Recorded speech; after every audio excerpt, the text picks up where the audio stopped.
I don't think international business has ever been uncontroversial. We always need to look at things that are different from us, that are strange. And when they're strange, they are also suspicious. Multinational firms are responsible for creating huge job opportunities. However, they often consolidate divisions of their businesses, and that leads to job losses. If you think what you had for breakfast this morning, or the car you're driving, clothes you're wearing, technical tools we are using, computers and media, international business is part of our everyday life. The fact that countries are changing their laws and the regulations or liberalising tax incentives to attract foreign firms, that does cause some people to be worried about the power that multinationals have. It has driven a lot of debate, whether it's the angel or the devil.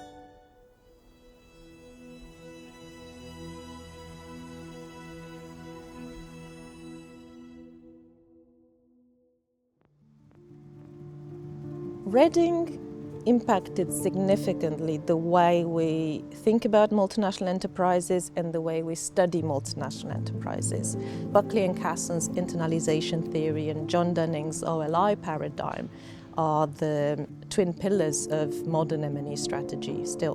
Without the people that started off this department in the 1960s and in the 1970s, the field of international business would not really have existed. You have Buckley and Casson in the 70s ask this fundamental question about why MNEs exist.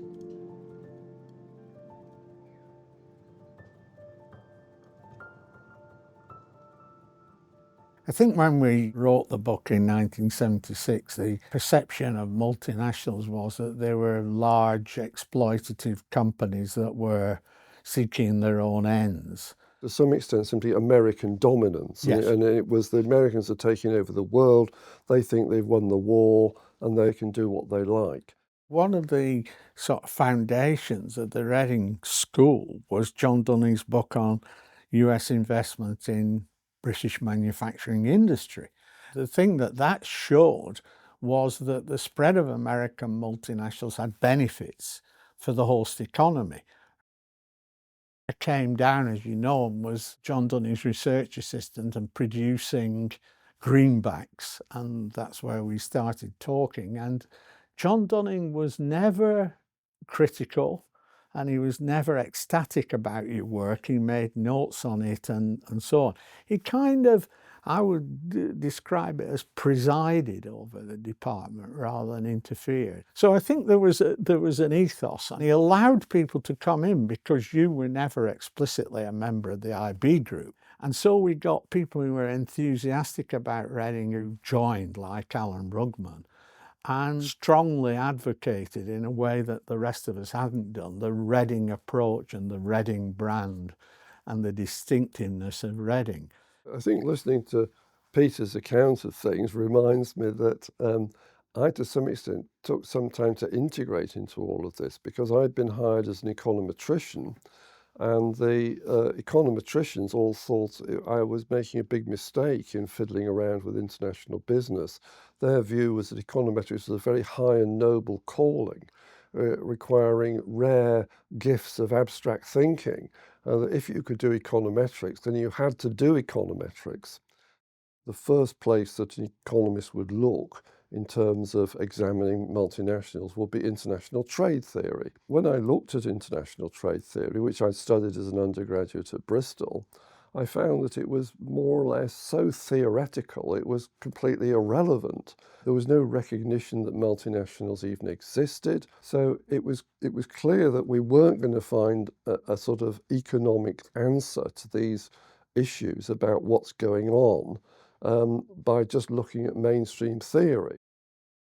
When we were working out these ideas, we took a very long holiday conference to the World Congress of Economists in Budapest. We were discussing this all the way. We had 2 weeks of intensive dialogue on this, that we managed to identify what the relevant concepts were. And there are a few crucial issues, like what's special about international, and why is this not all covered in the theory of oligopoly and stuff like that. I think the basic theory, what you've got to get over, is that a firm has an innovation and then it wants to know how to use that innovation. Is it best to develop all the other things that go with it, like marketing and production and internally by internalizing these other activities, or is it better to use the market?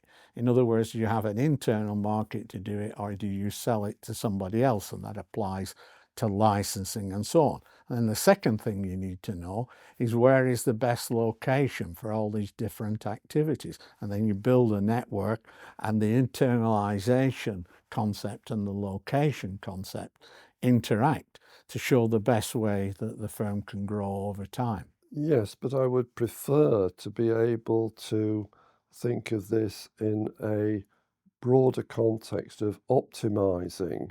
My economics background tells me that we should be looking for some form of optimization. There must be a criterion of what is best and what is not so good. Secondly, I think that it's often useful to think of networks of internalization. That is to say, we shouldn't be thinking about one particular linkage, is it internal or external, but a family of linkages. We had access to data which was provided by Bob Pierce, and Bob Pierce had been working with John Dunning and in fact was potentially a third co-author on the book and didn't want to do that.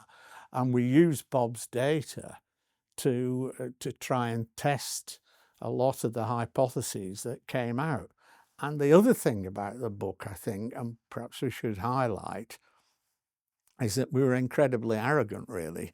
You know, I was 24 at the time when we started and 26 when the book was published. And we said, oh, well, these other guys have all got it wrong. They're all partially grasping the truth, but here is an overarching general theory. So we were really a bit daring in retrospect. I mean, I don't think we realised that at the time. Peter, if I may say so, you've always been the sort of marketing, the outgoing guy. I've always seen myself as the back room. Well, you didn't think it would be that much of a success. No, I didn't. I just thought it was a bit of a diversion from my econometric research. I didn't understand the importance of it until it suddenly caught on and suddenly everybody wanted to know about it. Yeah, and the incredible thing about that was it never had a sort of gestation period. It was at 1 minute it was new and innovative, and the next minute it seemed to be orthodox. It seemed to happen very quickly. There's an anecdote that the late Monty Graham told me that this book, this very edition, the first edition, appeared and Raymond Vernon had read it. And apparently Raymond Vernon held up the book and said, "Why didn't we think of this?"